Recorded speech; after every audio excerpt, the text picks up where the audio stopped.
इसके पहले वाले लेक्चर में इलेक्ट्रोलिसिस पढ़े थे कि इलेक्ट्रोलिसिस किस तरह से होता है, इसका प्रोसेस क्या है, कौन से केटायन और एनायन किस स्थिति में या किन परिस्थितियों में कैथोड पर लिबरेट होंगे या एनोड से डिस्चार्ज होंगे, इसको हम लोग पहले पढ़े थे।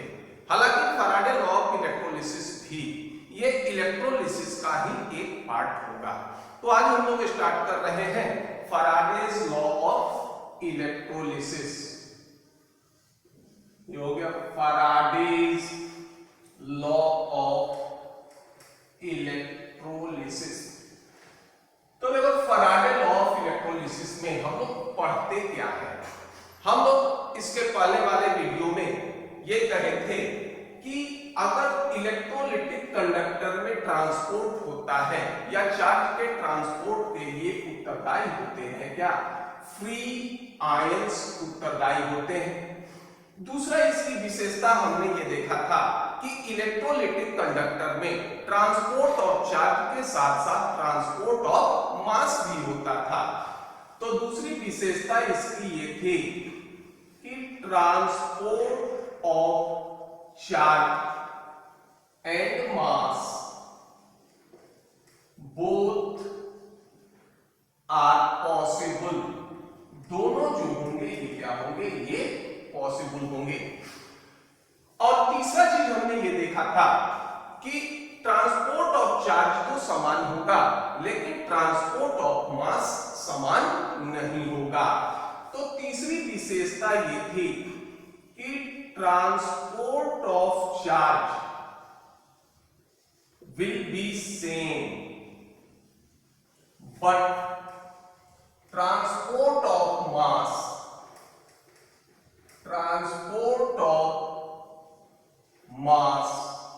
is not same। यानी चार्ज का तो ट्रांसपोर्ट सेम होता था लेकिन मास का ट्रांसपोर्ट समान नहीं होता था। तो यही चार्ज और मास ऑफ सब्सटेंस डिपॉजिटेड और डिसॉल्व, इसमें एक रिलेशन दिया गया और इस रिलेशन को नाम देते हैं क्या, फैराडेज लॉ कहते हैं। तो हम लोग एक रास्ता इधर से पढ़ेगा जो हम लोग पढ़ेंगे फैराडेज लॉ। दूसरा इसमें एक रास्ता और भी खुलता है। हमने ये कहा कि इलेक्ट्रोलिटिक कंडक्टर में चार्ज या फिर इलेक्ट्रिसिटी के कंडक्शन के लिए उत्तरदायी क्या थे, फ्री आयंस। अब आयंस में केटायन होंगे और एनायन होंगे। तो किसी भी इलेक्ट्रोलिटिक सॉल्यूशन में जितना पॉजिटिव चार्ज होता है उतना ही चार्ज क्या होगा, निगेटिव होगा। लेकिन ये आयन के द्वारा ही चार्ज क्या किए जाते हैं, कैरी किए जाते हैं, आइदर पॉजिटिव चार्ज हो या फिर निगेटिव चार्ज हो। अब ये कोई जरूरी नहीं है कि केटायन और एनायन के द्वारा बराबर चार्ज कैरी किए जाए। हो सकता है कि केटायन का स्पीड अधिक हो, एनायन का स्पीड कम हो, तो उस स्थिति में केटायन के द्वारा अधिक चार्ज कैरी कर दिया जाएगा और एनायन के द्वारा चार्ज कम कैरी किया जाएगा। या फिर दूसरा तरीका यह भी हो सकता है कि अगर मान लो एनायन का स्पीड या वेलोसिटी ज्यादा अधिक हो तो उस स्थिति में एनायन के द्वारा चार्ज अधिक कैरी किया जाएगा और केटायन के द्वारा चार्ज कम कैरी किया जाएगा। तो दूसरा रास्ता इस तरफ से भी बढ़ता है। तो ये जो रास्ते होंगे जिसको हम लोग आगे चलकर नाम देंगे ट्रांसपोर्ट नंबर, ये हम लोग कुछ या ये कह सकते हैं कि थोड़ा बहुत इसके तरफ भी बढ़ेंगे। तो फिलहाल हम लोग चार्ज का मास से रिलेशन देखते हैं और ये होता है क्या, हमारा फैराडेज लॉ। फैराडे ने दो नियम दिया, एक को नाम देते हैं फर्स्ट लॉ। फर्स्ट लॉ इन्होंने ये कहा कि किसी भी इलेक्ट्रोड पर जो पदार्थ डिपॉजिट होता है या डिसॉल्व होता है, ये इलेक्ट्रोलिटिक सॉल्यूशन में प्रवाहित किए गए इलेक्ट्रिसिटी के सीधा समानुपाती होता है। यानी इलेक्ट्रोलिटिक सॉल्यूशन में जितनी इलेक्ट्रिसिटी प्रवाहित करेंगे उसी के equivalent amount of substance deposited और डिसॉल्व होंगे कहां, इलेक्ट्रोड पर। तो ये स्टेटमेंट ये है कि the mass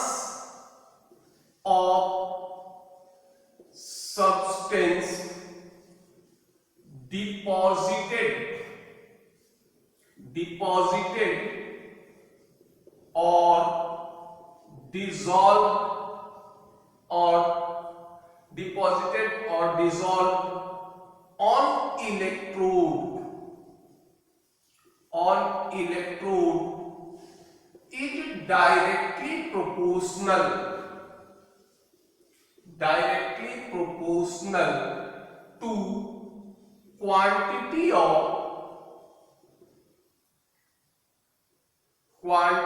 of electricity passed through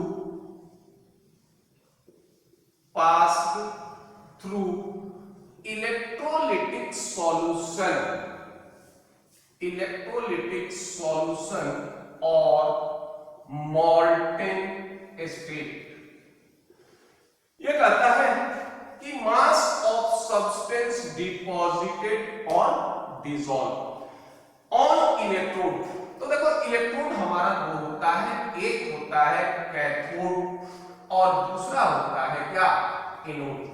या तो हमने इलेक्ट्रोलिसिस में देखा था कि कैथोड पर क्या होता था, रिडक्शन होता है, और एनोड पर क्या होता है, ऑक्सीडेशन होता है। अब रिडक्शन को हमने नाम क्या दिया था, गेन ऑफ इलेक्ट्रॉन। ऑक्सीडेशन होता है क्या, लॉस ऑफ इलेक्ट्रॉन। तो कैथोड पर ऑलवेज क्या आएगा, कैथोड पर ऑलवेज आएगा केटायन, और एनोड पर हमेशा क्या होगा, ये आएगा एनायन। तो अब कैथोड पर जो भी स्पेसीज आते हैं वो इलेक्ट्रॉन का गेन करेंगे, और जब ये इलेक्ट्रॉन का गेन करेंगे तो न्यूट्रल स्पेसीज का फॉर्मेशन करेंगे। तो अगर मान लो कोई मेटल है तो मेटल की स्थिति में क्या होगा, जैसे मान लीजिए कॉपर है, जिंक है, ये अगर इलेक्ट्रॉन का ग्रहण करेंगे तो कैथोड पर डिपॉजिट होंगे।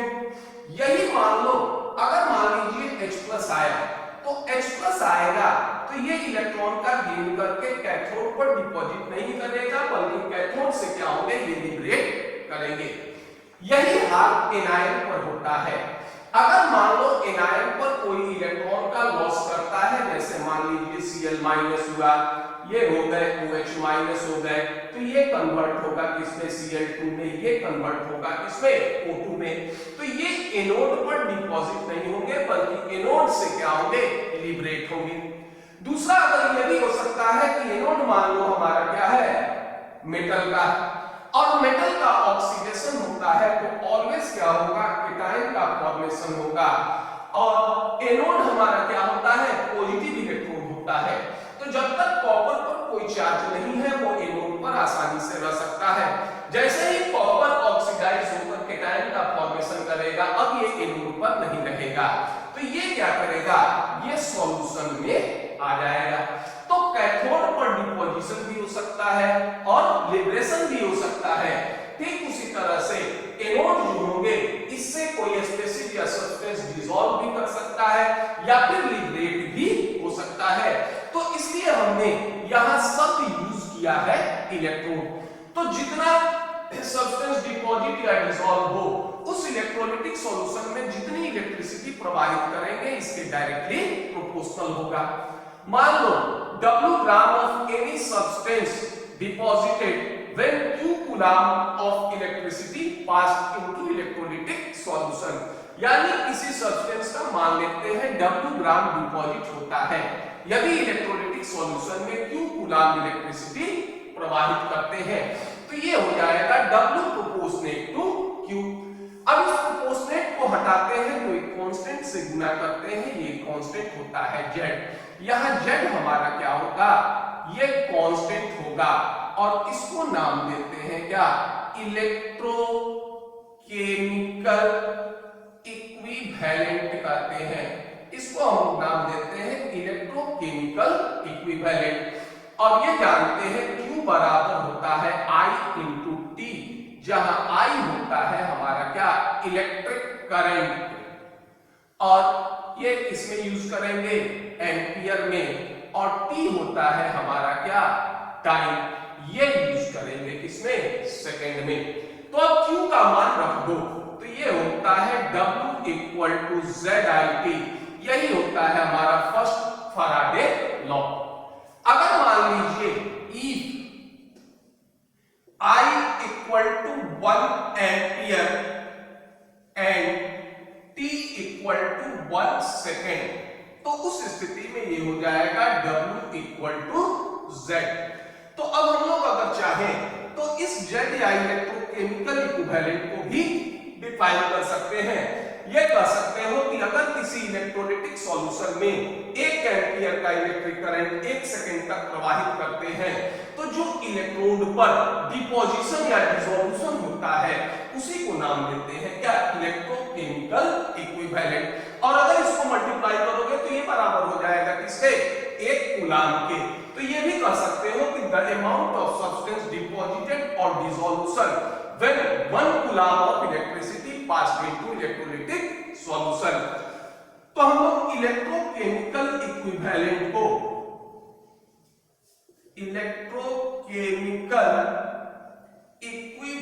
को ये डिफाइन कर सकते हैं कि द अमाउंट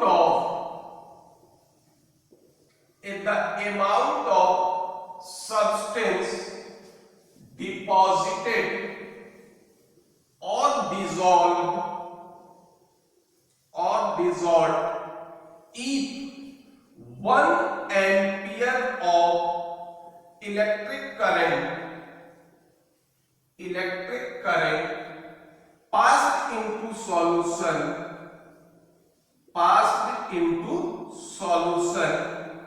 in 1 second, या फिर दोनों को मिला दो तो ये हो जाएगा क्या, 1 कूलाम। या 1 कूलाम इलेक्ट्रिसिटी कर सकते हो या 1 एम्पियर 1 सेकंड तक प्रवाहित हो। तो जो भी अमाउंट ऑफ सब्सटेंस डिपोजिशन या डिसॉल्व होते हैं उसको नाम देते हैं क्या, इलेक्ट्रोकेमिकल इक्विवेलेंट कहते हैं। अब पहले इसको नोट डाउन कर लीजिए। ये हमारा होगा फर्स्ट लॉ। अब दूसरा लॉ देखते हैं जिसको नाम देंगे Faraday second law of electrolysis. दूसरा ये होगा जिसको नाम देते हैं सेकेंड लॉ। सेकेंड लॉ इसमें ये कहेंगे कि इलेक्ट्रिसिटी एक से अधिक इलेक्ट्रोलाइटिक सॉल्यूशन में हम प्रवाहित करेंगे। जैसे मान लो ये हमारा एक इलेक्ट्रोलाइटिक सॉल्यूशन है, सपोज कीजिए ये हो गया कॉपर सल्फेट का सॉल्यूशन हमने लिया, और दूसरा ये हमने लिया इसमें मान लो जिंक सल्फेट ले लो, ये जो होगा जिंक सल्फेट का एक्वस सॉल्यूशन ही। अब इस दोनों में चूंकि इलेक्ट्रिक करंट प्रवाहित करेंगे तो हमको क्या चाहिए, इलेक्ट्रोड चाहिए। तो इलेक्ट्रोड चाहिए तो इसको हम लोग इस तरह से मान लीजिए हमने जोड़ दिया, ठीक। ये हमारा कॉपर सल्फेट हो गया, ये हमारा जिंक सल्फेट हो गया। तो हमने ये देखा था कि अगर कॉपर सल्फेट और जिंक सल्फेट के सॉल्यूशन का इलेक्ट्रोलिसिस करते हैं तो यहां कैथोड पर क्या होगा, कैथोड पर डिपॉजिट होगा कॉपर, और इसके कैथोड पर डिपॉजिट हो जाएगा क्या, जिंक डिपॉजिट हो जाएगा। अब शर्त ये है कि इसमें समान इलेक्ट्रिसिटी प्रवाहित करेंगे, यानी दोनों इलेक्ट्रोलाइटिक सॉल्यूशन को हम सीरीज में जोड़ेंगे। तो नेचुरल है कि इसके इलेक्ट्रोड पर कॉपर डिपॉजिट होगा, इसके इलेक्ट्रोड पर जिंक डिपॉजिट होगा। तो ये पाया गया कि कॉपर की मात्रा जो डिपॉजिट होती है और जिंक की मात्रा जो डिपॉजिट होती है ये दोनों बराबर नहीं थे, लेकिन ग्राम इक्विवेलेंट दोनों का बराबर था। यानी जितना ग्राम इक्विवेलेंट कॉपर डिपॉजिट होता था उतना ही ग्राम इक्विवेलेंट जिंक डिपॉजिट होते थे। और इसी को नाम देते हैं क्या, हम लोग इसी को नाम देते हैं Faraday second law of electrolysis. तो इसके स्टेटमेंट को ये कहते हैं when same quantity of electricity, when same quantity of electricity passed through passed through a solution of different electrolyte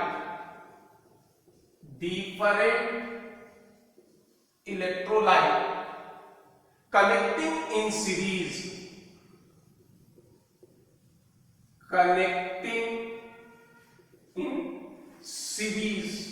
the mass of substance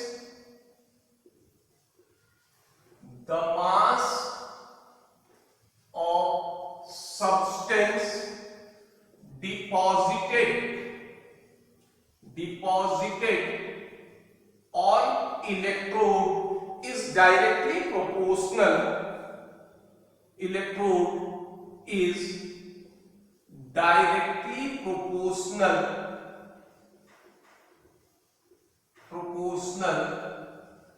to their equivalent weight,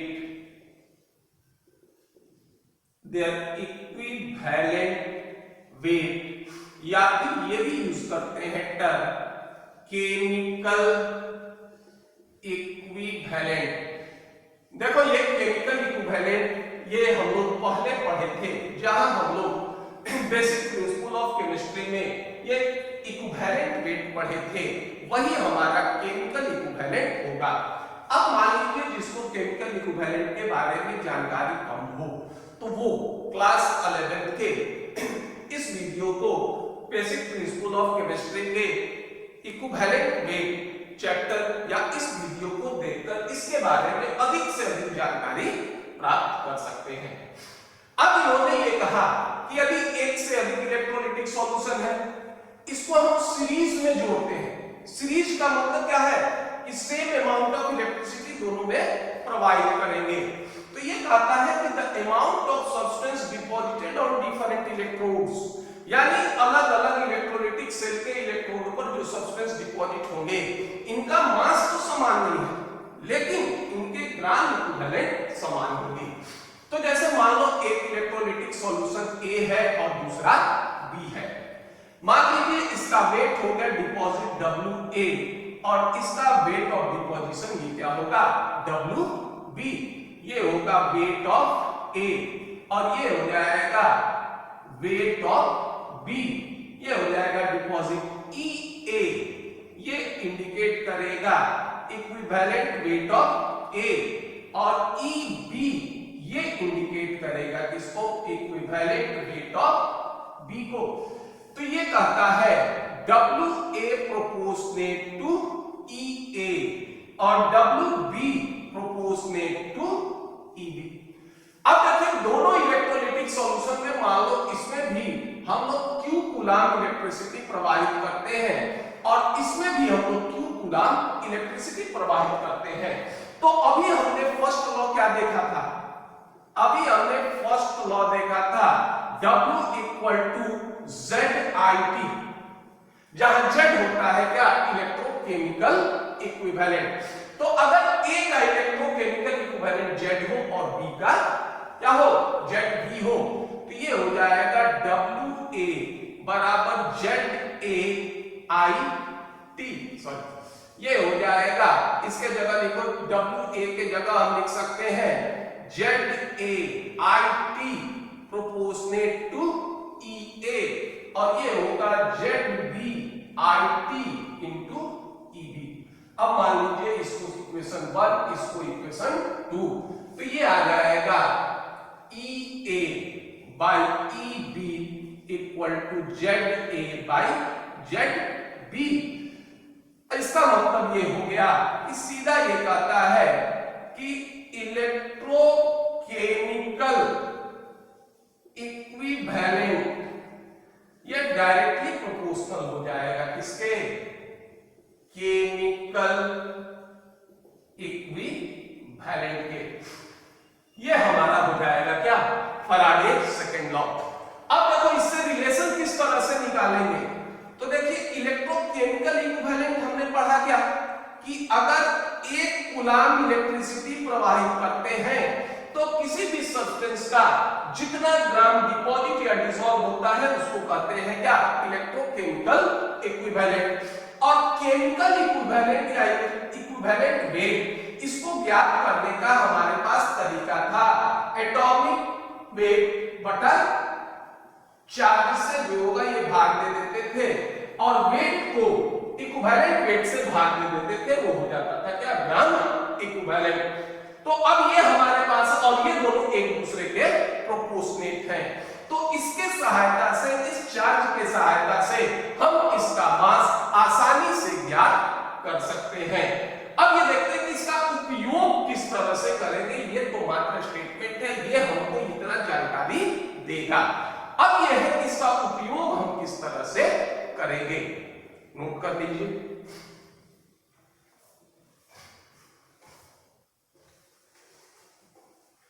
अब देखते हैं कि इसको एप्लीकेबल किस तरह से करते हैं। देखिए ये जो टॉपिक है ये काफी आसान और काफी इंटरेस्टिंग टॉपिक में से है। अब देखो इसको हम एप्लीकेबल कर रहे हैं। देखिए एप्लीकेशन अब ये था कि ये इलेक्ट्रोलाइटिक सॉल्यूशन में अगर हम इलेक्ट्रिक करंट फ्लो करते हैं तो इलेक्ट्रिक करंट कहते किसको है, फ्लो ऑफ इलेक्ट्रॉन को। अगर मान लो एक इलेक्ट्रॉन है तो एक इलेक्ट्रॉन पर चार्ज होता है 1.6 into 10 to the power -19 coulomb. अब हम इलेक्ट्रोलाइटिक सॉल्यूशन में अगर इलेक्ट्रिक करंट प्रवाहित करते हैं तो बट नेचुरल है कि हम चार्ज को तो काउंट कर नहीं सकते हैं, लेकिन आफ्टर इलेक्ट्रोलिसिस जो अमाउंट ऑफ सब्सटेंस डिपॉजिट होंगे इसका मास हम लोग ज्ञात कर सकते हैं। हम लोग पहले भी देखे थे कि हम लोग क्या करते हैं, हमारा एक्टिविटी कोफिशिएंट होता है कितना, 1 मोल। तो 1 मोल इलेक्ट्रॉन कितने के बराबर हो जाएगा, 6.022 into 10 to the power 23 electrons होंगे 1 मोल में। अब देखिए एक इलेक्ट्रॉन पर चार्ज ये हो गया 1.6 into 10 to the power -19, 1 mole electron होंगे कितने, 6.022 into 10 to the power 23। तो ये निकाल सकते हैं कि चार्ज ऑन 1 मोल इलेक्ट्रॉन ये होगा 6.022 into 10 to the power 23 into charge 1.6 into 10 to the power -19 coulomb. और इसको मल्टीप्लाई करोगे तो ये अप्रॉक्स आता है 96500 कूलम के, और ये बराबर होता है किसके, 1 फैराडे के।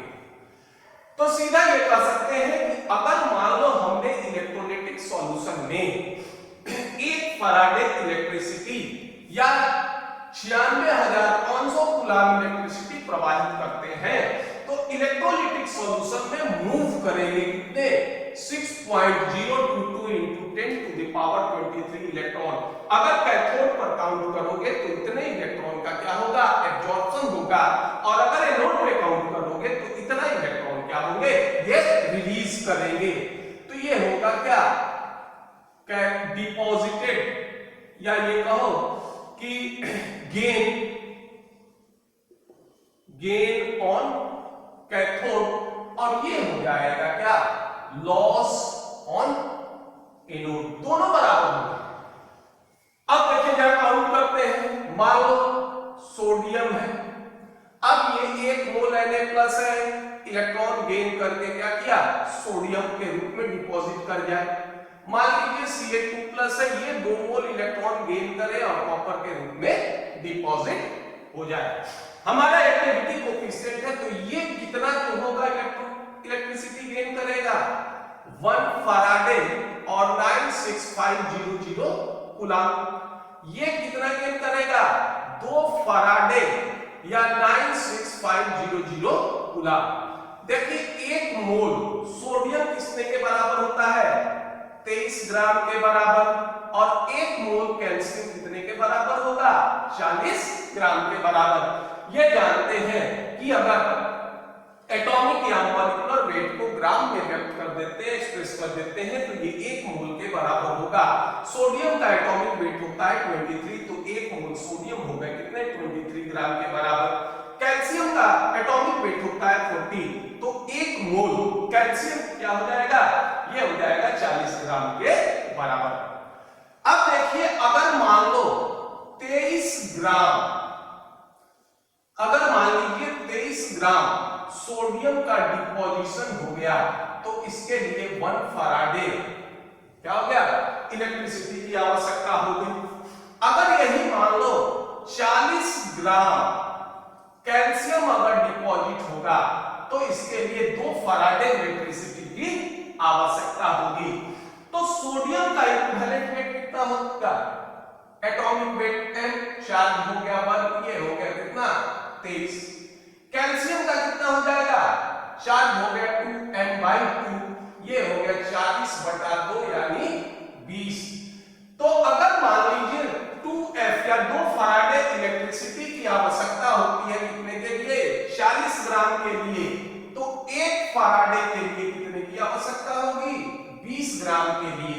तो अगर 20 ग्राम कैल्शियम डिपॉजिट होता है तो चाहिए कितना, 1 फराडे, और 23 ग्राम सोडियम डिपॉजिट होता है तो भी चाहिए हमको कितना, 1 फराडे।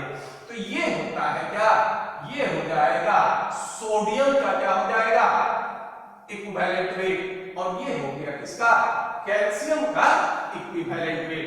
तो ये हम लोग कह सकते हैं कि अगर किसी इलेक्ट्रोलाइटिक सॉल्यूशन में जितना फराडे इलेक्ट्रिसिटी प्रवाहित करते हैं ठीक उतना ही ग्राम इक्विवेलेंट सब्सटेंस डिपॉजिट होता है। तो ये कह सकते हो कि gram equivalent of substance deposited और डिसॉल्व्ड, ये बराबर हो जाएगा किसके, ये बराबर होगा अमाउंट ऑफ फराडे यूज्ड, ये होगा अमाउंट ऑफ फराडे यूज्ड के।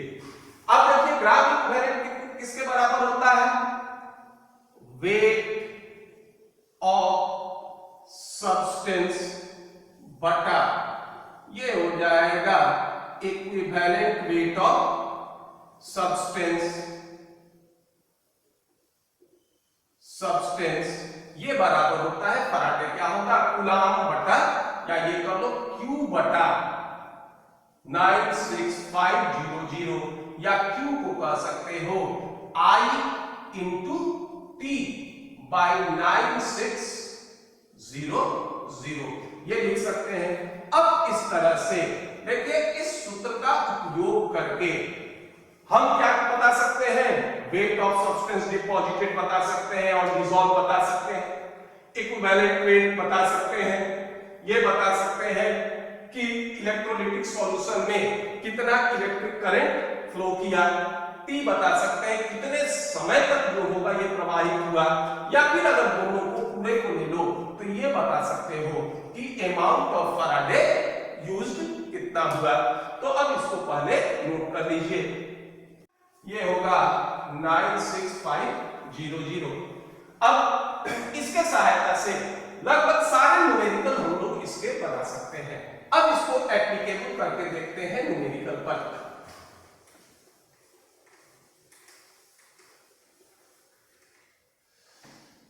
एक क्वेश्चन है, क्वेश्चन ये है कि passes of current,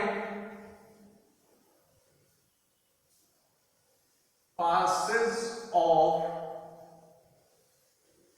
current for 548 second through silver solution, या ये कर लेते हैं AgNO3 solution,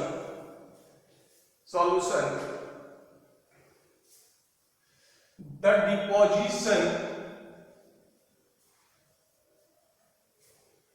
deposition of 0.746 gram silver. What is the current what is the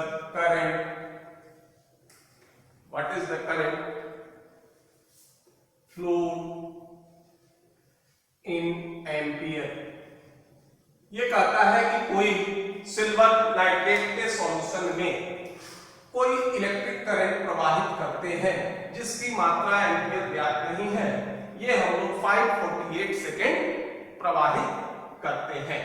तो ये कहता है कि बताइए कितने एम्पियर का इलेक्ट्रिक करंट यदि हम लोग 548 सेकेंड तक प्रवाहित करें तो 0.746 ग्राम सिल्वर डिपॉजिट होगा। हम लोग जो सूत्र यूज किए हैं सारा कैलकुलेशन हम उसी पे करेंगे। याद करो सूत्र हमारा क्या था, वेट ऑफ सब्सटेंस डिपॉजिटेड और डिसॉल्व। तो सब्सटेंस हो गया 0.746, इतना ग्राम क्या हो गया सिल्वर डिपॉजिट हुआ। सिल्वर का इक्विवेलेंट वेट कितना होता है, सिल्वर होता है इसका एटॉमिक वेट होता है 108.7, इस पे चार्ज होता है कितना 8, तो इसका इक्विवेलेंट वेट हो जाएगा 108.7। ठीक, बराबर था किसके, Q के। Q बराबर होता है क्या I इंटू T।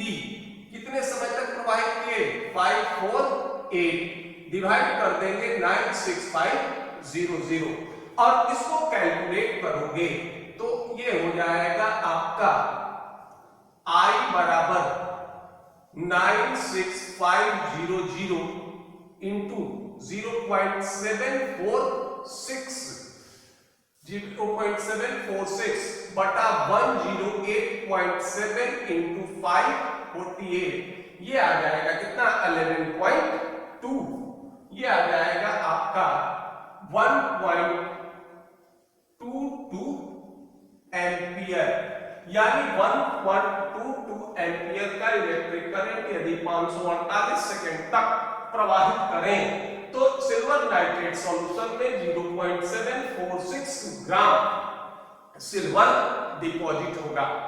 ठीक, अब एक ऐसा क्वेश्चन देखते हैं, ये तो था कि अमाउंट ऑफ सब्सटेंस। अब हम लोग ये भी कर सकते हैं कि इससे इक्विवेलेंट वेट भी ज्ञात कर सकते हैं और मॉलिक्यूलर वेट भी ज्ञात कर सकते हैं। जैसे मान लो एक क्वेश्चन है, एक current of 0.550 ampere deposited 0.55 gram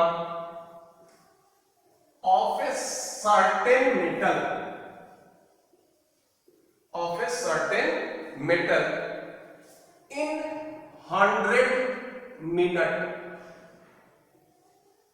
Calculate equivalent weight and atomic weight of metal if, एक चीज और दे रहा है, वैलेंसी ये हो जाएगा क्या, मान लीजिए 3 है। देखो ये कहता है कि कोई 0.550 एम्पियर का कोई करंट है जो हम लोग 100 मिनट तक प्रवाहित करते हैं और किसी मेटल का 0.55 ग्राम डिपॉजिट होता है। अब ये मेटल लोड नहीं है, अब इस मेटल का आपको बताना है कि क्या एटॉमिक वेट होगा और क्या जो होगा इसका मॉलिक्यूलर वेट होगा।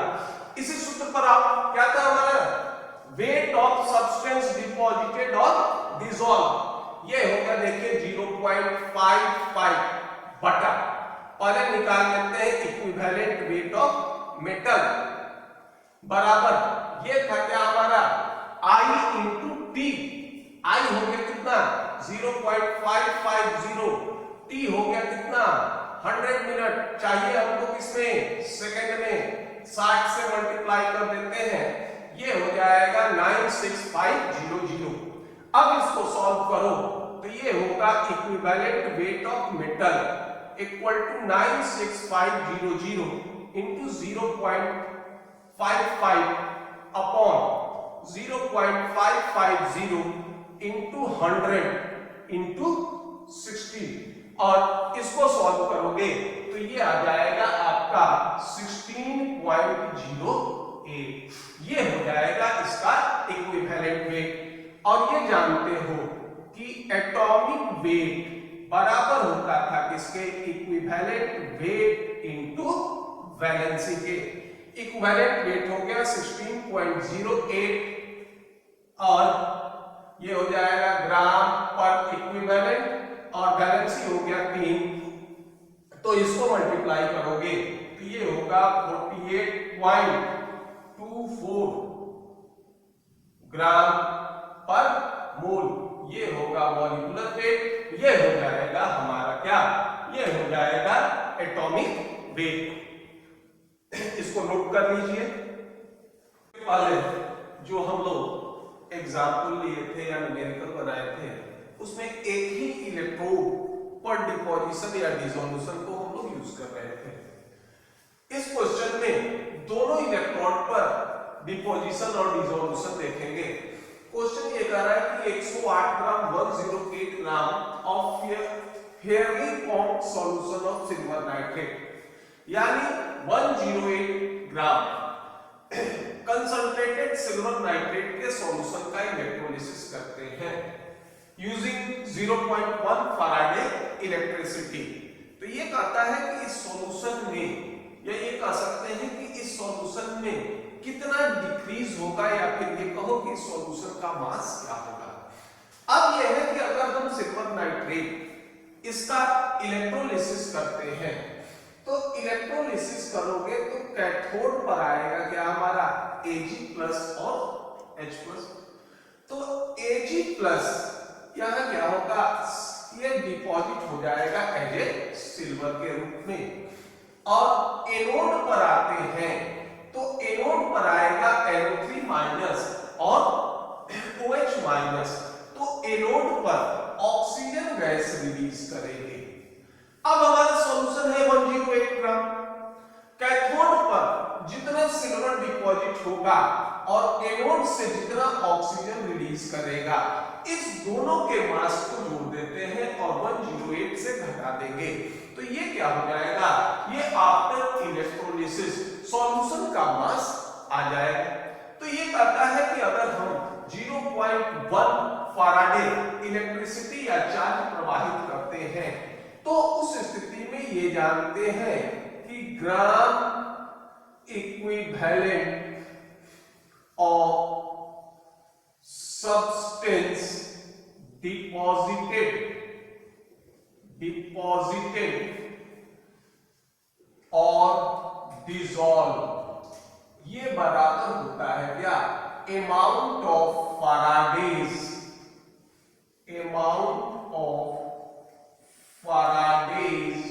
यूज्ड के बराबर।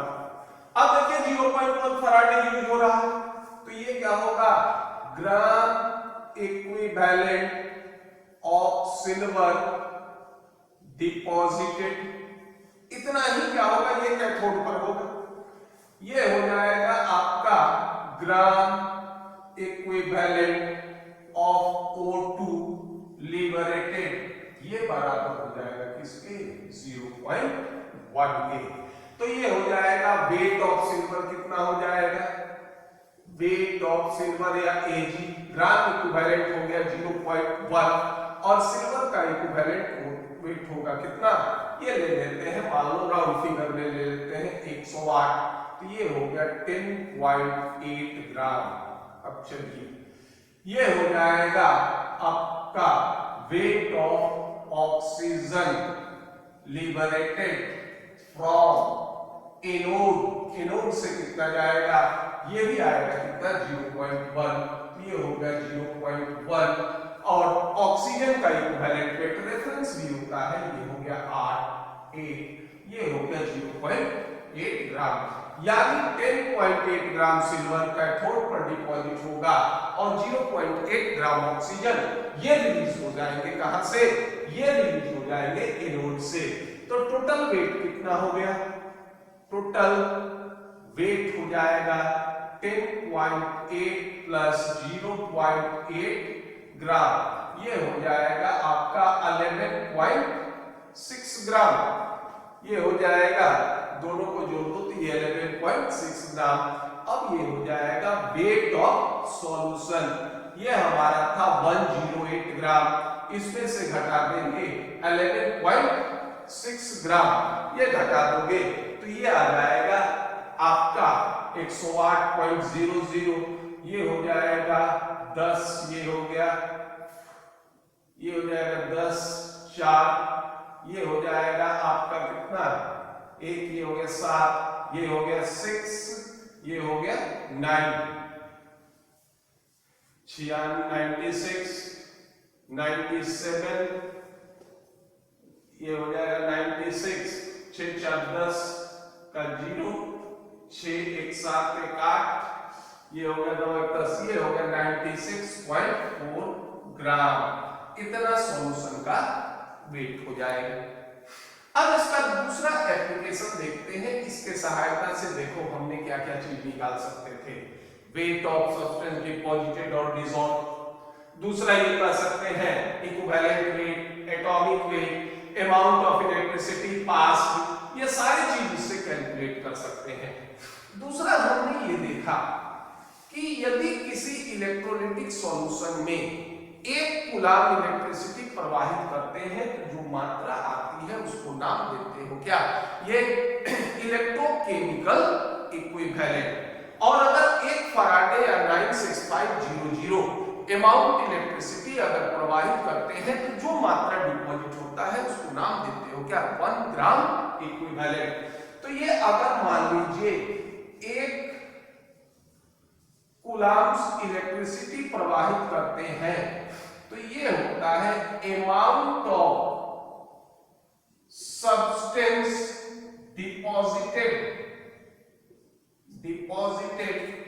और डिसॉल्व कर सकते हो, लिबरेटेड कर सकते हो, ये बराबर किसके होता था, ये बराबर होता था इलेक्ट्रोकेमिकल इक्विवेलेंट के बराबर होता था।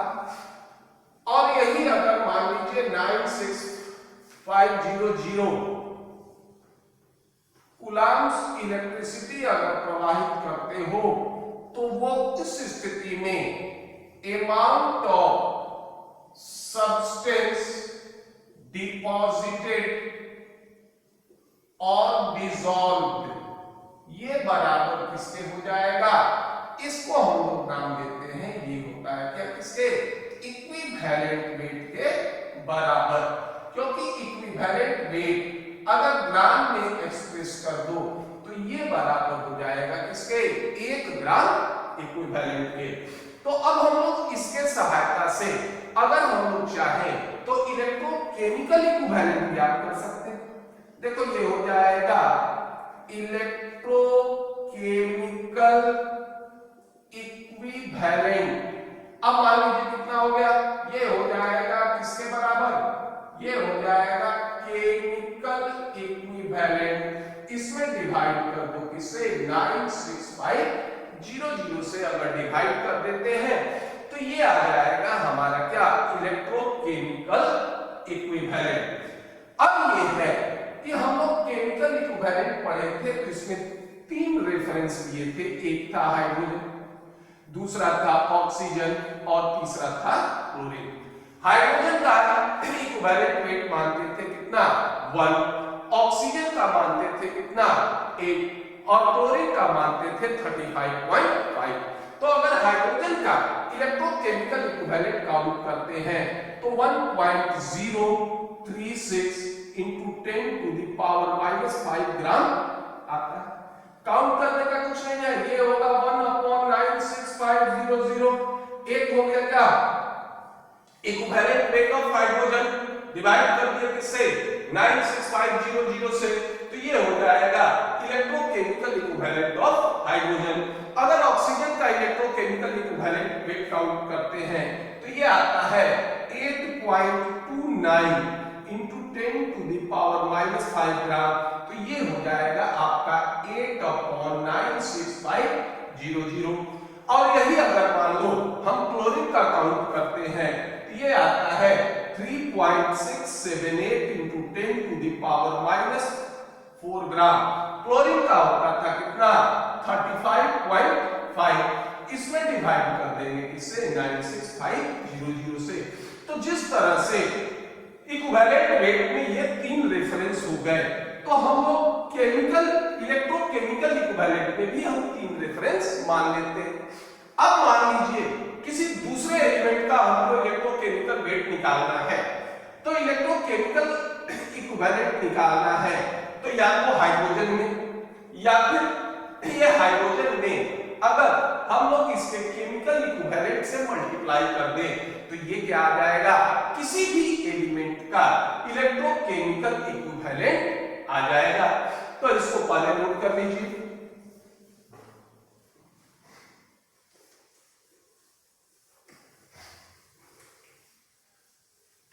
अब इससे एक सूत्र और जनरेट कर सकते हैं। अब मान लीजिए कोई एलिमेंट है electro chemical equivalent of element. देखिए अगर इक्विवेलेंट वेट 1 था तो ये था 1.036 into 10 to the power -5 ग्राम। अब इसमें मल्टीप्लाई कर दोगे किससे, ये बराबर मल्टीप्लाई कर दोगे केमिकल इक्विवेलेंट ऑफ एलिमेंट से। एज फॉर एग्जांपल, जैसे मान लीजिए हमारा सिल्वर का काउंट करते हैं इलेक्ट्रोकेमिकल इक्विवेलेंट, तो ये होगा इलेक्ट्रोकेमिकल इक्विवेलेंट को चलो अब Z से इंडिकेट करते हैं, ZAC बराबर हो गया 1.036 into 10 to the power -5 into chemical equivalent कितना हो जाएगा इसका केमिकल इक्विवेलेंट होता है 108.7, क्योंकि इसका एटॉमिक वेट होता है 108.7। ये आ जाएगा आपका कितना 1.1168 into 10 to the power -3 ग्राम। तो इस तरह से हम लोग किसी भी एलिमेंट का इलेक्ट्रोकेमिकल इक्विवेलेंट ज्ञात कर सकते हैं। तीसरा इसका एप्लीकेशन ये हो सकता है, ये इन इलेक्ट्रोप्लेटिंग। अब देखो इलेक्ट्रोप्लेटिंग कहते किसको हैं? साला इलेक्ट्रोप्लेटिंग हम लोग कहते हैं कि किसी भी मेटल पर किसी अन्य मेटल के कोटिंग को हम लोग कहते हैं क्या, इलेक्ट्रोप्लेटिंग। इस इलेक्ट्रोप्लेटिंग को हम लोग इलेक्ट्रोलिसिस से करते हैं। मान लीजिए सपोज कीजिए यहां पर कोई ऑब्जेक्ट, इस पर मान लो हमको जिंक का कोटिंग करना है, तो जिस पे कोटिंग करना है इसको बना देते हैं क्या, कैथोड। जिसका कोटिंग करना है, जैसे मान लो जिंक का कोटिंग करना है तो ये हो जाएगा जिंक रॉड, इसको बना दोगे एनोड। अब करते हैं क्या कि इसी का कोई सॉल्यूशन ले लेते हैं, जैसे मान लीजिए जिंक ZnSO4 का एक्वस सॉल्यूशन ले लेते हैं। कंडक्टिविटी को बढ़ाने के लिए इसमें 5% H2SO4 का एक्वस सॉल्यूशन ले लेते हैं। अब इसका इलेक्ट्रोलिसिस करोगे, तो जब इसका इलेक्ट्रोलिसिस करोगे तो जिंक एनोड पर ऑक्सीडाइज होगा, और जब ये ऑक्सीडाइज होगा तो ये आता है इस पर Zn2+ पर।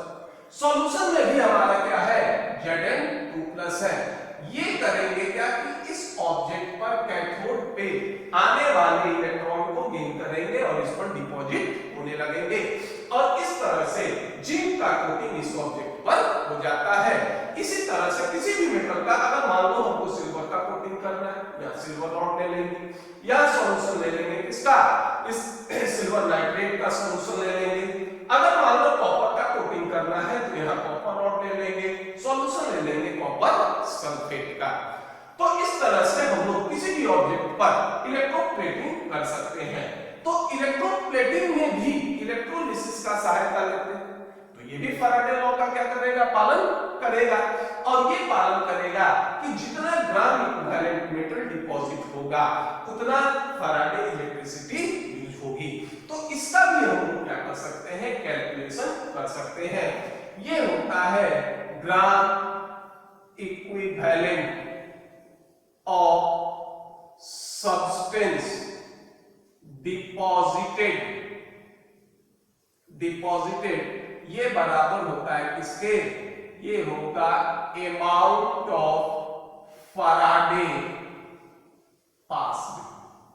ठीक है, ग्राम इक्विवेलेंट बराबर होता है क्या, वेट ऑफ सब्सटेंस ले लो या वेट ऑफ मेटल बटा ये हो जाएगा इक्विवेलेंट वेट ऑफ मेटल या मास ऑफ मेटल कह सकते हो। ये होता है I इंटू टी, ये हो गया Q अपॉन 96500। ठीक, अब देखिए अगर मान लो हमको वेट ऑफ मेटल मिल जाए तो हम उसका जो होगा वेट ऑफ मेटल मिल जाए तो वेट ऑफ मेटल किस तरह से निकालते हैं, एक शब्द होता है डेंसिटी, डेंसिटी बराबर होता है क्या, मास बाई वॉल्यूम। तो मास बराबर हो जाएगा किसके, ये बराबर हो जाएगा डेंसिटी इंटू वॉल्यूम। अब चलिए मास बराबर ये भी लिख सकते हैं, ये डेंसिटी तो आपका एज यूजुअल रहेगा, वॉल्यूम में लेंथ का 3 टर्म होता है। अब इसको लिख सकते हो एरिया इंटू हाइट। अगर मान लीजिए किसी ऑब्जेक्ट पर मेटल का कोटिंग करना है तो जो उसका सरफेस एरिया हो गया ये क्या कहलाएगा, एरिया, और जितना कोटिंग की लंबाई होगी वो उसका हाइट होगा, जिसकी ऊंचाई होगी, इसको हम लोग नाम दे सकते हैं थिकनेस। तो अगर मान low density of metal into area of object into thickness of coating, इस तीनों को मल्टीप्लाई कर दोगे ये आ जाएगा क्या, मास ऑफ मेटल। तो इसको हम लोग यूज कर सकते हैं, इसको लिख सकते हो डेंसिटी ऑफ मेटल इंटू ये हो जाएगा area of object into thickness बटा ये हो जाएंगे इक्विवेलेंट वेट ऑफ मेटल बराबर हो जाएगा I इंटू टी अपॉन 96500। अब इसके सहायता से हम लोग ये भी बता सकते हैं कि कितने समय तक या कितने एम्पियर का इलेक्ट्रिक करंट अगर सॉल्यूशन में प्रवाहित करेंगे तो किसी भी ऑब्जेक्ट पर क्या होगा, कितना मोटाई या कितने थिकनेस का मेटल डिपॉजिट हो सकता है। हम लोग डेंसिटी ऑफ मेटल चाहे बता लें, एरिया ऑफ ऑब्जेक्ट बता लें, थिकनेस ऑफ कोटिंग बता लें, इक्विवेलेंट वेट ऑफ मेटल बता दें, तो ये सारा चीज हम इसके सहायता से क्या कर सकते हैं, इस सूत्र के सहायता से हम बता सकते हैं। इसी पर एक क्वेश्चन देख लेते हैं। यह क्वेश्चन है a layer of chromium metal, a layer of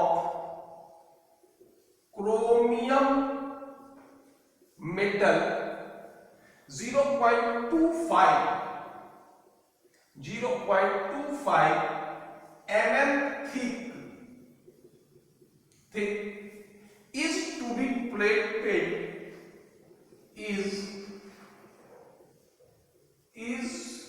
to be plated on an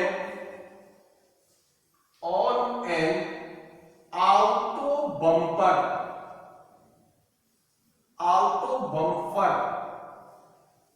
with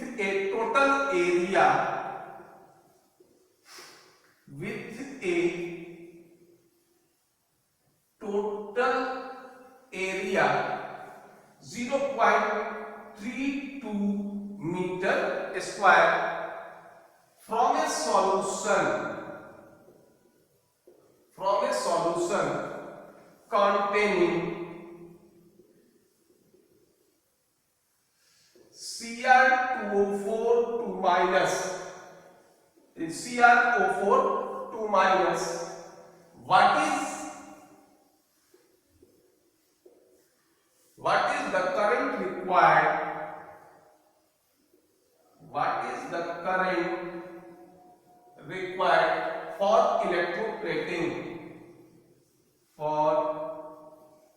electroplating if current passed in 60 second और ये दिया है डेंसिटी बराबर 7.20 ग्राम पर सीएम क्यूब। ये कहता है कि कोई ऑटो का बम्पर है जिस पर क्रोमियम का कोटिंग करना है और कोटिंग की मोटाई है 0.25 mm।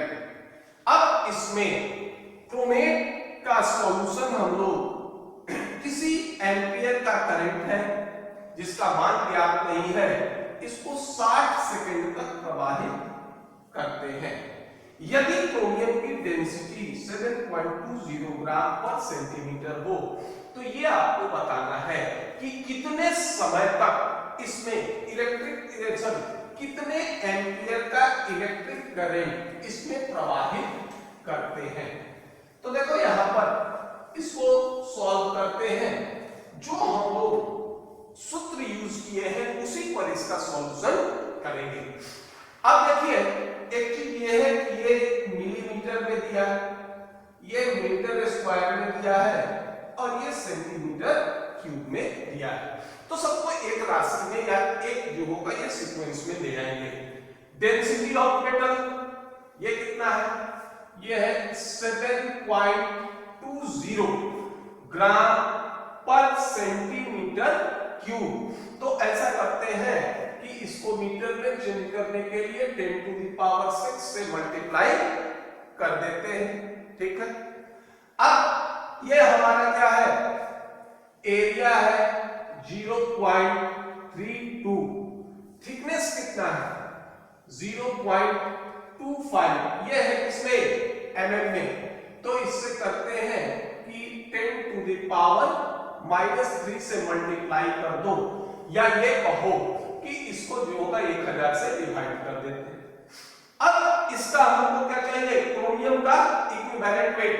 देखो क्रोमियम के इक्विवेलेंट वेट को कैलकुलेट हम इस तरह से करेंगे, ये हो गया CrO4 यहां से ये आएगा कहां पर, ये आएगा क्रोमियम के रूप में डिपॉजिट करेगा।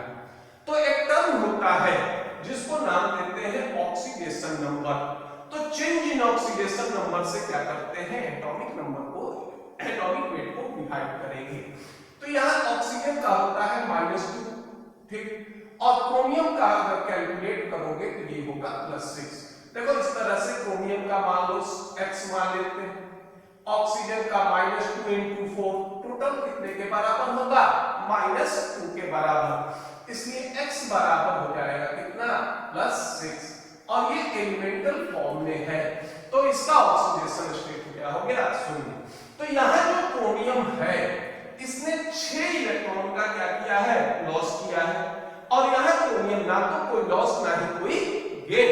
तो +6 से अगर मान लीजिए यहां जो क्रोमियम है इसने 6 इलेक्ट्रॉन का लॉस किया, यहां जो होगा कोई इलेक्ट्रॉन का लॉस नहीं हुआ, तो अगर रिएक्टेंट से प्रोडक्ट तक आने में ये 6 इलेक्ट्रॉन का गेन कर ले तो ये +6 से क्या हो जाएगा, 0। तो इसका हो जाएगा इक्विवेलेंट वेट ऑफ क्रोमियम, ये बराबर होगा m/6। इसका एटॉमिक वेट होता है 52, 6 से भाग दे दिए, ये हो गया क्या 52/6।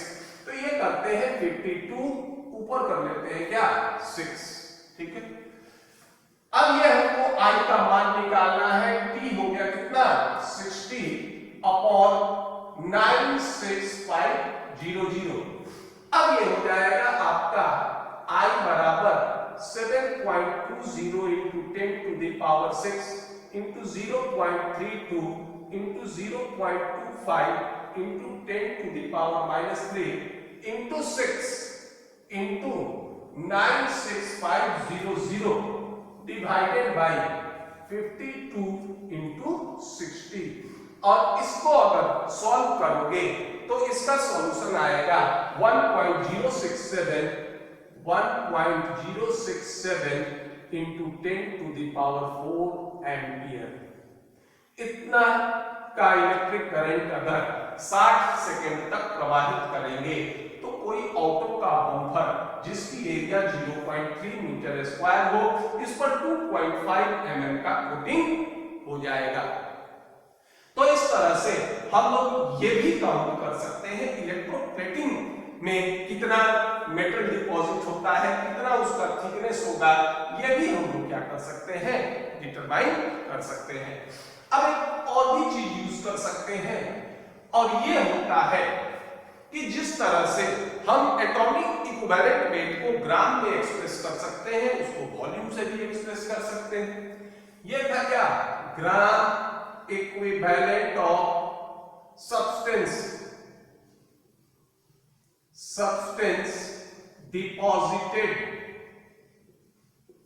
डिपॉजिटेड और डिसॉल्व्ड, ये बराबर होता था किसके, ये होता है अमाउंट ऑफ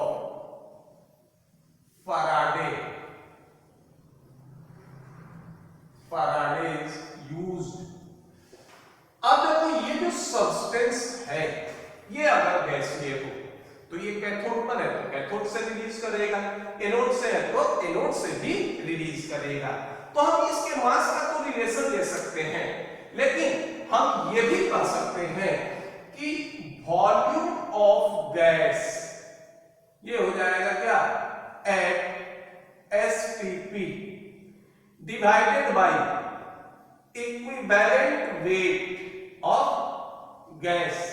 ये लेंगे क्या, मान लो ये लेते हो लीटर में, गैस भी ले लो लीटर में, ये बराबर हो जाएगा Q in I into T बटा 96500। अब यहां पर इससे भी हम लोग वॉल्यूम भी कैलकुलेट कर सकते हैं। यहां ये देखिए इक्विवेलेंट वेट ऑफ हाइड्रोजन, ये याद रखिएगा 11.2 लीटर होता है, इक्विवेलेंट वेट ऑफ ऑक्सीजन होता है 5.6 litre, equivalent weight of chlorine होता है ये होगा 11.2 लीटर। तो अब हम लोग वॉल्यूम ऑफ गैस लिबरेटेड ये भी काउंट कर सकते हैं। इस तरह से हम लोग इलेक्ट्रोलिसिस या फैराडे लॉ ऑफ इलेक्ट्रोलिसिस में मास ऑफ सब्सटेंस डिपॉजिटेड और डिसॉल्व और चार्ज या electricity passed in electrolytic solution में संबंध बता सकते हैं। अब पहले इसको नोट कर लीजिए।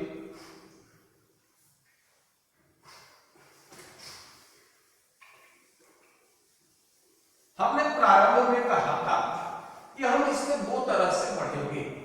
ये कहे थे कि ट्रांसपोर्ट ऑफ चार्ज हमेशा समान होता था, लेकिन ट्रांसपोर्ट ऑफ मास क्या होता था, समान नहीं होता था।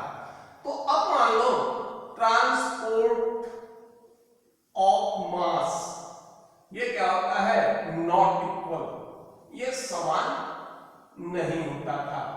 ट्रांसपोर्ट ऑफ चार्ज जो होंगे ये क्या होंगे, ये ट्रांसपोर्ट ऑफ चार्ज ये होता था क्या, तो अब ये देखो ट्रांसपोर्ट ऑफ चार्ज के ट्रांसपोर्ट के लिए उत्तरदायी कौन होगा, एक तो होंगे केटायन और दूसरे होंगे क्या, एनायन।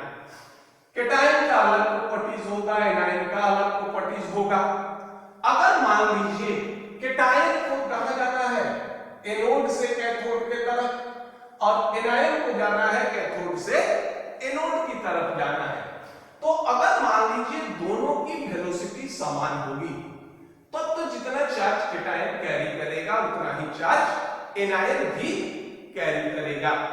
लेकिन ऐसा कोई जरूरी नहीं है कि केटायन के द्वारा जो चार्ज कैरी किया जाता है और एनायन के द्वारा जो चार्ज कैरी किया जाता है ये दोनों बराबर हो।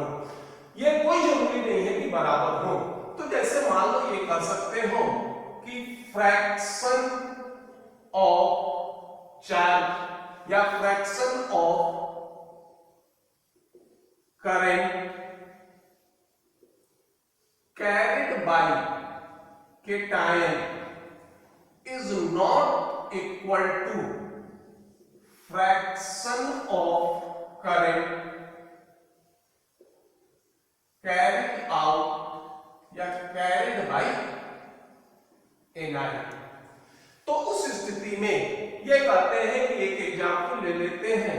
जैसे मान लो एक एक्सपेरिमेंटल फैक्ट है कि सॉल्यूशन है हमारा किसका, MgSO4 का एक्वस सॉल्यूशन है। तो इसके केटायन होंगे क्या, Mg2+ और SO4 2-। तो Mg के द्वारा टोटल करंट का 0.38 फ्रैक्शन कैरी आउट किया जाता है और सल्फेट के द्वारा 0.62। तो ये कह सकते हैं कि किसी भी आयन के द्वारा जितना इलेक्ट्रिक करंट या जितना fraction of current carry out किया जाता है उसको नाम देते हैं क्या, ट्रांसपोर्ट नंबर कहते हैं। तो ये कह सकते हो कि the fraction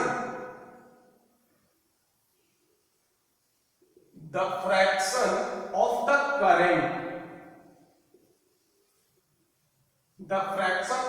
current carried by an ion is called their transport number। अब ये है कि सीधा ये कह सकते हो कि जिस आयन की वेलोसिटी अधिक होगी वो क्या करेगा, अधिक चार्ज कैरी करेगा, और जिसकी वेलोसिटी कम होगी वो क्या करेगा, कम चार्ज कैरी करेगा।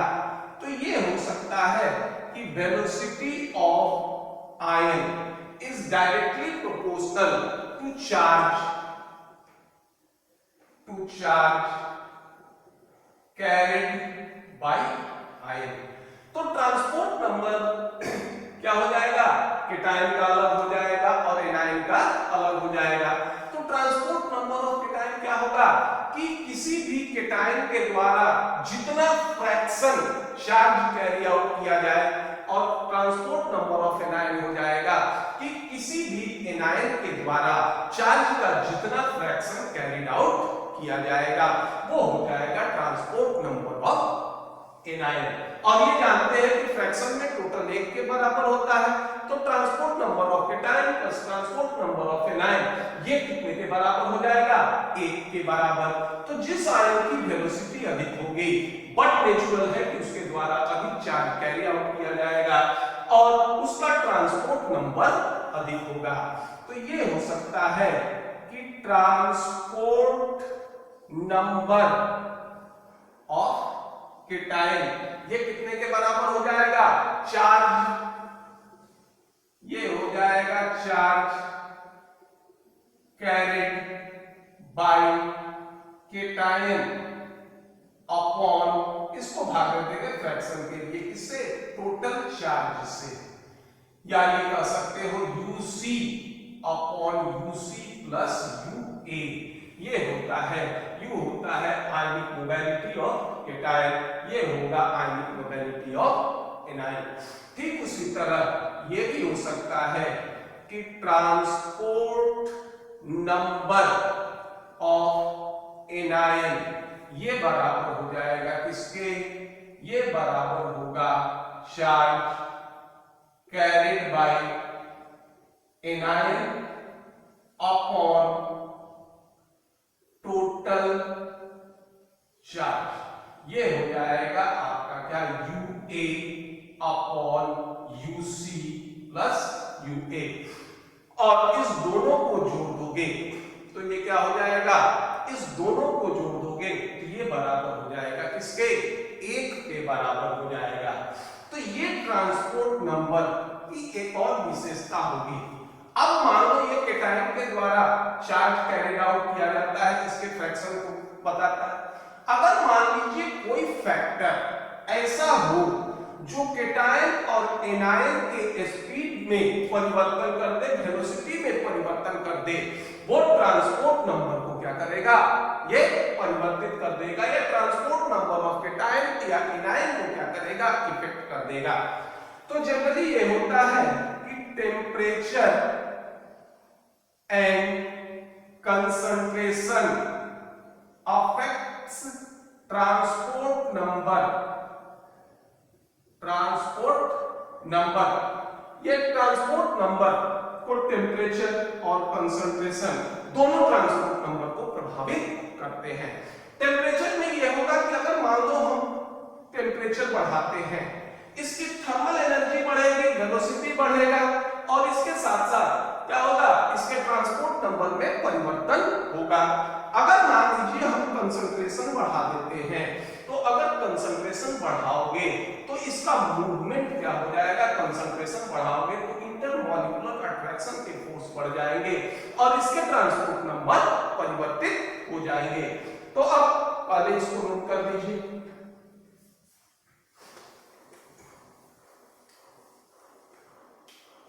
तो ये कह सकते हैं कि कंसंट्रेशन से ये इस तरह से इफेक्ट करेगा कि concentration of solution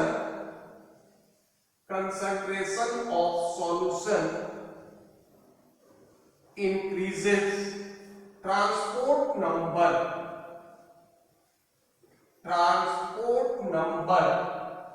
decreases. Concentration बढ़ेगा तो जो सॉल्यूट पार्टिकल होंगे, आयंस का इंटरैक्शन बढ़ेगा, इंटरमॉलिक्यूलर अट्रैक्शन रिपल्सन फोर्स बढ़ेंगे, जिस कारण इसकी वेलोसिटी इफेक्टेड होगी और इसका ट्रांसपोर्ट नंबर घटेगा। दूसरा ये चलते हैं टेम्परेचर।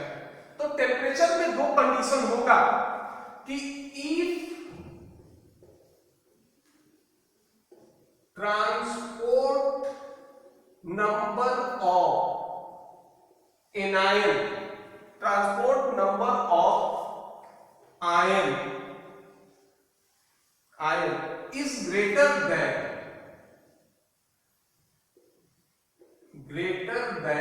0.5। अगर मान लीजिए किसी भी आयन का ट्रांसपोर्ट नंबर 0.5 से अधिक होता है तो टेम्परेचर इंक्रीजेस, ये क्या करेगा, डिक्रीजेस ट्रांसपोर्ट नंबर। और दूसरा कंडीशन ये होगा कि if transport number of ion is less than 0.5, इस स्थिति में आप टेम्परेचर बढ़ा दीजिए तो इसका ट्रांसपोर्ट नंबर बढ़ेगा। Temperature increases, transport number will also increases. और ये जो सीक्वेंस है ये होगा 1:1 इलेक्ट्रोलाइट। 1:1 इलेक्ट्रोलाइट का मतलब है कि वैसे इलेक्ट्रोलाइट जिसमें एक केटायन और एक एनायन हो, उसके लिए ये एप्लीकेबल होगा। अगर मान लो 1:2, 2:1 इलेक्ट्रोलाइट हैं तो फिर उस पर ये एप्लीकेबल नहीं होगा। तो ये हम लोग एक बार फिर इसको समराइज कर देते हैं कि ट्रांसपोर्ट नंबर कहते हैं किसी भी आयन के द्वारा चार्ज का जितना फ्रैक्शन कैरी आउट किया जाता है उसको उसका ट्रांसपोर्ट नंबर कहते हैं। केटायन के द्वारा जितना फ्रैक्शन चार्ज कैरी आउट किया जाएगा वो ट्रांसपोर्ट नंबर ऑफ केटायन होगा। एनायन के द्वारा जितना फ्रैक्शन चार्ज कैरी आउट किया जाएगा वो ट्रांसपोर्ट नंबर ऑफ एनायन होगा। फ्रैक्शन में टोटल 1 के बराबर होता है तो ट्रांसपोर्ट नंबर ऑफ केटायन और ट्रांसपोर्ट नंबर ऑफ एनायन कितने के बराबर हो जाएंगे, 1 के बराबर हो जाएंगे। और ट्रांसपोर्ट नंबर ये डिपेंडेंट होता है या ये निर्भर करता है वेलोसिटी ऑफ आयन पर। तो जो भी फैक्टर वेलोसिटी ऑफ आयन को इफेक्ट करेंगे वो बहुत नेचुरल है कि ट्रांसपोर्ट नंबर को भी इफेक्ट करेंगे। अगर सॉल्यूशन का कंसंट्रेशन अधिक होता है तो सॉल्यूट के मॉलिक्यूल के बीच इंटरमॉलिक्यूलर अट्रैक्शन रिपल्सन के फोर्स में परिवर्तन होने के कारण या बढ़ने के कारण ट्रांसपोर्ट नंबर में कमी हो जाती है। लेकिन टेम्परेचर के साथ इसका एक अलग रिलेशन होता है। अगर मान लो कोई 1:1 इलेक्ट्रोलाइट है, यानी वैसा इलेक्ट्रोलाइट जिसमें एक केटायन और एक एनायन हो, तो किसी भी आयन का ट्रांसपोर्ट नंबर अगर 0.5 से अधिक होता है तो उस स्थिति में टेम्परेचर बढ़ाएंगे तो ट्रांसपोर्ट नंबर क्या होगा, डिक्रीज करेगा। और अगर ये अंतर 0.5 से कम होता है तो टेम्परेचर बढ़ाएंगे तो ट्रांसपोर्ट नंबर डिक्रीज करेगा। तो इस तरह से हम लोग फैराडे लॉ ऑफ इलेक्ट्रोलिसिस देख लिए। अगर आपको ये वीडियो पसंद आए तो इसे लाइक कीजिए, सब्सक्राइब कीजिए। धन्यवाद।